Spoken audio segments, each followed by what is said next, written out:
جب مدینہ منورہ کی طرف ہجرت ہو گئی تو ایک بڑا معرکہ بدر کا ہوا۔ اس بدر کے معرکے میں مسلمانوں کو بہت بہترین کامیابی نصیب ہوئی۔ کمزور فوج کو طاقتور فوج پر، نہتے لوگوں کو ہتھیار والے لوگوں پر، اور قریش کے بڑے بڑے لوگ قیدی، جب قیدیوں کا معاملہ آیا تو رائے ہوئی کہ بھئی ان میں سے کسی کو چھوڑ دیا جائے، کہ یوں کیا جائے یوں کیا جائے۔ اس وقت حضور صلی اللہ تعالی علیہ وسلم نے ایک عجیب بات ارشاد فرمائی کہ آج اگر مطعم بن عدی زندہ ہوتا، کون؟ جس نے رسول اللہ صلی اللہ علیہ وسلم کو پناہ دے کر مکہ مکرمہ میں دوبارہ داخلہ کروایا، فرمایا کہ اگر آج مطعم بن عدی زندہ ہوتا اور وہ مجھ سے ان کی سفارش کرتا تو میں سب کو رہا کر دیتا، لیکن وہ زندہ نہیں ہے۔ حالات اچھے ہو گئے، کفر کو ناکامی ہوئی، حالات اچھے ہو گئے، پھر وہ احد میں تھوڑی شکست کی شکل پیدا ہوئی، پھر خندق کا موقع آیا۔ خندق کے موقع پر حضرت صلی اللہ علیہ وسلم نے ارشاد فرما دیا کہ آج کے بعد یہ تم پر نہیں آئیں گے، آج کے بعد کافر تمہارے پاس نہیں آئیں گے، اب تم کافروں کے پاس جاؤ گے لڑنے کے واسطے، جہاد کے واسطے۔ جب یہ اطمینان کے موقع آیا تو رسول اللہ صلی اللہ علیہ وسلم نے بادشاہوں کو خطوط لکھے، تو روم کے بادشاہ کو بھی خط لکھا۔ روم کہاں؟ آج کل تو روم ادھر اٹلی، اس زمانے میں عیسائیوں کی حکومت شام تک تھی، اور شام میں فلسطین شامل تھا، اور فلسطین یعنی بیت المقدس۔ تو حضرت دحیہ کلبی رضی اللہ تعالی عنہ خط لے کر کے حضرت صلی اللہ علیہ وسلم کا روم کے بادشاہ کے پاس گئے، ہرقل کے پاس۔ ہرقل نے وہ خط پڑھا اور اس کا کہا کہ کوئی ایسا آدمی ہے یہاں جو ہمیں مکہ مکرمہ مدینہ منورہ کے متعلق حالات بتا سکے؟ کہاں جی، وہ ایک وفد آیا ہوا ہے، وہاں سے ایک تجارتی قافلہ آیا ہوا ہے، اس سے پوچھ لیتے ہیں۔ تو وہ مشہور واقعہ کہ ابو سفیان اور ان کے لوگ، ابو سفیان اس وقت تک مسلمان نہیں ہوئے تھے، ان کو دربار میں بلایا گیا اور بادشاہ نے یہ سوال کیا کہ جو قرابت میں، رشتہ داری میں ان سے سب سے زیادہ قریب ہیں ان کو ہمارے پاس بلاؤ۔ وہ آگے آگے کون تھے؟ ابو سفیان، کیونکہ سب سے زیادہ قربت انہی سے تھی۔ اب سوال شروع ہوا، کیا ہیں، کون ہیں، کیسے کہتے ہیں؟ اور یہ بات بھی نقل کی گئی کہ کئی دفعہ سوچا کہ جھوٹ بول دوں، لیکن پھر خیال آیا کہ جو لوگ دوسرے ساتھ ہیں یہ کہیں گے کہ ابو سفیان جھوٹ ہی بولتا ہے۔ اس زمانے میں تو جھوٹ کا تصور ہی نہیں تھا، کافروں میں نہیں تھا، تو اس لیے میں سچ بولتا رہا۔ ابن کثیر رحمۃ اللہ علیہ نے ایک عجیب بات نقل کی ہے، اور وہ دوسرے مفسرین نے بھی لی ہے۔ کہتے ہیں کہ ابو سفیان کے دل میں یہ خیال پیدا ہوا کہ جتنے سوال ہم سے کیے گئے، ہم نے جو بھی جواب دیا، اس سب میں تو رسول صلی اللہ علیہ وسلم کی تعریف ہی تعریف ہے، تو یہ تو معاملہ الٹا ہو گیا۔ تو کہتے ہیں میرے دل میں خیال آیا کہ معراج کا واقعہ بیان کرو ان کو، وہ تو عقل میں آنے والی بات ہی نہیں ہے۔ تو جب اس نے پوچھا کہ کوئی اور بات ان کے متعلق بتانا چاہتے ہو، کہ ہاں ایک بات بتانا چاہتا ہوں۔ انہوں نے یہ دعویٰ کیا کہ ایک رات میں یہ مکہ مکرمہ سے نکل کر تمہارے یہ فلسطین تک آئے، بیت المقدس تک آئے، یہاں سے پھر آسمانوں پہ گئے، اور پھر وہاں سے واپس آئے، اور وہ رات وہی موجود تھی۔ تو بادشاہ سن کر حیران ہوا، یہ تو سمجھ گئے کہ داؤں چل گیا، کہ بھئی کوئی بھی یقین نہیں کرے گا اس بات پر۔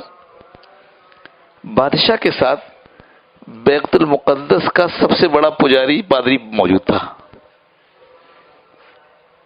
اس نے کہا یہ کتنے سال پہلے کی بات؟ اتنے سال. کہنے کے بالکل صحیح ہے. ایک رات ایسا ہوا میرا معمول تھا کہ میں بیت المقدس کے سب دروازوں کو بند کر کے اور پھر سونے جاتا تھا. ایک رات میں نے سارے دروازے بند کر دیے، ایک دروازہ کھولنے کی بڑی کوشش کی اور بند کرنے کی، ہلت گئی نہ. تو میں نے ہمارے جو بیت المقدس کے جتنے خادم جتنے لوگ تھے سب کو بلا لیا اور سب نے زور لگایا، وہ دروازہ ہلے نہیں. تو پھر ہم نے کاریگروں کو بلوایا کہ یہ دروازہ کیوں نہیں ہل رہا.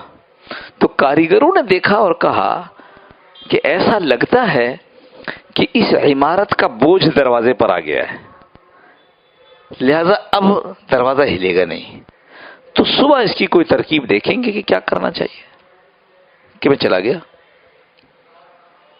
صبح جب آیا ہوں تو دیکھتا ہوں کہ اس دروازے کے ساتھ ایک سوراخ بنا ہوا ہے اور دروازہ ویسے ہی بند ہو رہا ہے جیسے پہلے بند ہو رہا تھا. میں سمجھ گیا کہ یہاں رات کو کسی نبی کی سواری آئی ہے. میرے دوستو، اللہ اکبر، اللہ پاک ایسا عروج دیتے ہیں جو نبی کی شکل میں، جو نبی کی پیروی میں، جو نبی کی اطاعت میں اپنے آپ کو ذلیل کرے گا، اللہ اس کو عزت دے دیں گے. ہمارا مسئلہ کیا ہو گیا ہے؟ ہم انفرادی طور پر بھی اور بحیثیت قوم بھی غیروں کی نقالی کر کے عزت حاصل کرنا چاہتے ہیں. یہ مسئلہ آ گیا ہے. ہم یہ سمجھتے ہیں کہ وہ یورپ والے جو اتنے بڑے ہو گئے اور دنیا میں قوموں میں سر اٹھا کے چل رہے ہیں اس لیے کہ وہ چڈی پہنتے ہیں. میں نے عامیانہ سے بالکل مثال دی ہے تاکہ سب کی سمجھ میں آ جائے کہ ہم کیا کہنا چاہتے ہیں. بھائی، ان کے لیے اللہ نے دنیا کو سب کچھ بنایا ہے، لہذا کیا ہوگا؟ لہذا یہ ہوگا کہ ان کو دنیا میں سب کچھ مل جائے گا. اور ہمیں کس کے لیے پیدا کیا؟ ہمیں اللہ نے آخرت کے لیے پیدا کیا. قرآن کریم میں یہ بات موجود ہے کہ اگر ہمیں ان ایمان والوں کے ہل جانے کا خدشہ نہ ہوتا کہ ایمان والوں پر بڑی مشکل ہو جائے گی، یہ ہل جائیں گے، اگر یہ نہ ہوتا تو ہم کافروں کے گھروں کی چھتیں اور سیڑھیاں بھی سونے کی بنا دیتے. کافروں کا مسئلہ ہمارا مسئلہ الگ الگ ہے. ہمیں کبھی آپ کو قصہ سنایا کہ ایک کافر کی جان نکل رہی تھی؟ نہیں سنایا؟ کافر تھا، آخر وقت دل میں خواہش پیدا ہوئی، مچھلی کھاتا. اس کو کیا پتا کہ آخری وقت؟ اللہ پاک نے فرشتوں کو یہ حکم دیا کہ اس کو مچھلی لا کر کھلاؤ. فرشتوں کے لیے کیا مشکل ہے، انہوں نے انتظام کر دیا، اس نے کھا لیا. پھر اس کے بعد اللہ پاک نے حکم دیا کہ اس کا آخری وقت ہے، جان نکال لو. جان نکال لیا. وہی زمانہ اور کوئی ایک بڑا نیک، بڑا متقی، بڑا اللہ والا بیمار، بالکل مرض الوفات میں، کوئی خدمت کرنے والا نہیں. تو پیاس لگی تو بیچارہ اٹھا اور جیسے بھی مشکل سے اس مٹکے تک یا سراہی تک پہنچا جہاں پانی تھا. اللہ پاک نے حکم دیا کہ اس مٹکے یا سراہی کو توڑ دو. فرشتے نے اس کو ٹھوکر مار کر گرا دیا، ٹوٹ گیا. پیاس شدید ہو گئی. اللہ پاک نے کہا اس کی جان قبض کر لو، اس کا وقت آ گیا ہے. فرشتے حیران ہیں، جو تیرا نافرمان تھا اس کو تو مچھلی کھلائی، اس کی دل کی خواہش پوری کی، اور اس کو جو ہے جو ایک خواہش تھی فرمایا وہ جو کافر تھا اس کا ایک اچھا کام ایسا تھا جس کا بدلہ دینا رہ گیا تھا، سو اس کو مچھلی کھلا کر اس کی خواہش پوری کر کے اس کے اچھائیوں کا بدلہ دنیا میں دے دیا، آخرت میں اب اس کے لیے کچھ نہیں بچا۔ اور یہ جو اللہ والا آدمی تھا، اس کو ہم جس درجے تک پہنچانا چاہتے تھے اس میں کچھ درجہ رہ گیا تھا، تو ہم نے اس کو پیاس کی تکلیف دے کر اس کے بدلے میں اس کو وہ درجہ دے دیا۔ ہم کس چکر میں پڑ جاتے ہیں؟ میں پھر کہہ رہا ہوں، دیکھو میں حکومتوں کو مایوس ہوں ان سے، لیکن اگر قومیں چاہیں تو بھی، اور اگر فرد چاہے کہ وہ عزت والا ہو اس دنیا کے اندر، تو اس کو سب سے زیادہ عزت والے کی پیروی کرنی پڑے گی، رسول اللہ صلی اللہ علیہ وسلم۔ اور جو دوسروں کے اندر یہ چاہے کہ اس کے ذریعے مجھے عزت مل جائے کہ میں ایسا ہو جاؤں، ایبتغون عندہم العزہ، قرآن کریم کہہ رہا ہے ایبتغون، یہ جو ہیں یہ منافقین کے بارے میں کہا، یہ جو ہیں یہ ان کے پاس عزت تلاش کرتے ہیں، کافروں کے پاس۔ فإن العزت للہ جمیعا، عزت تو ساری اللہ کے لیے ہے، لہذا اللہ اپنے لوگوں کو تقسیم کرتے ہیں۔ اس واسطے اس ذہنیت کو بدلنا ہوگا۔ ہماری عزت، ہماری دنیا کی بھی کامیابی اور سربلندی یہ کہیں سے غیر قوموں کی نقالی میں نہیں ہے۔ آپ ان کے جیسے ہزاروں بینک بنا لیجئے کہ ہماری معیشت اچھی ہو جائے، سوائے معیشت نیچے ہونے کے کچھ نہیں ہوگا۔ نام لیے بغیر سنا رہا ہوں، نام نہیں لے رہا ہوں، آپ سب جانتے ہیں، بہت بڑے وہ تھے شادی کے بینکوٹ ہال کہتے ہیں نا، کیا وہ جو شادیاں ہوتی ہیں، اور شہر میں کوئی میرے خیال ہے 4 سے تو زیادہ ہوں گے، بڑی آمدنی ہے، ریسٹورنٹ الگ، کام چل رہا تھا۔ ایک دن میرے چھوٹے بھائی نے مجھ سے کہا کہ وہ فلاں آدمی ہے، کہا پتہ نہیں کیا ہو گیا، میں نے بہت سمجھایا لیکن اس نے کاروبار بڑھانے کے لیے بینک سے قرض لے لیا ہے، میں نے بہت سمجھایا ہے لیکن لے لیا اس نے۔ ہم بھی خاموش ہو گئے، ہمارا تو تعلق نہیں تھا، بھائی کا تعلق تھا، لیکن اپنی یعنی ان آنکھوں سے دیکھا، 6 مہینے نہیں گزرے ہوں گے، سب کچھ اجڑ گیا، سب کچھ اجڑ گیا۔ ہم غیر قوموں کی طرح ترقی سمجھ رہے ہیں، وہ تو چونکہ دنیا ہی میں ان کا حصہ ہے، وہ بینک بنائیں گے، ان کی معیشت ٹھیک ہو جائے گی، اس لیے کہ ان کو دنیا ہی میں دینا سب کچھ۔ ہمارے ساتھ یہ نہیں، ہم نے تو کہا کہ اللہ ہم تو آپ والے ہیں، لا الہ الا اللہ محمد رسول اللہ۔ میں نے 1-2 ہفتہ پہلے وہ اقبال کا شعر بھی سنایا تھا نا، خاص ہے اپنی ملت کو، کیا ہے، اپنی ملت کو قیاس اقوام مغرب پر نہ کر، خاص ہے ترکیب میں قوم رسول ہاشمی۔ رسول اللہ صلی اللہ علیہ وسلم کی قوم کو آپ ان قوموں سے موازنہ کر رہے اور سمجھنا سمجھانا چاہ رہے۔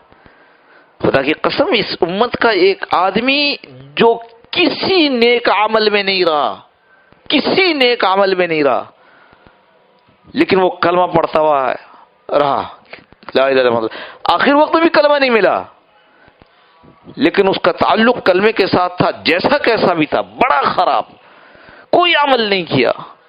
خدا کی قسم وہ ایک آدمی امریکہ کے صدر سے زیادہ بہتر آدمی ہے۔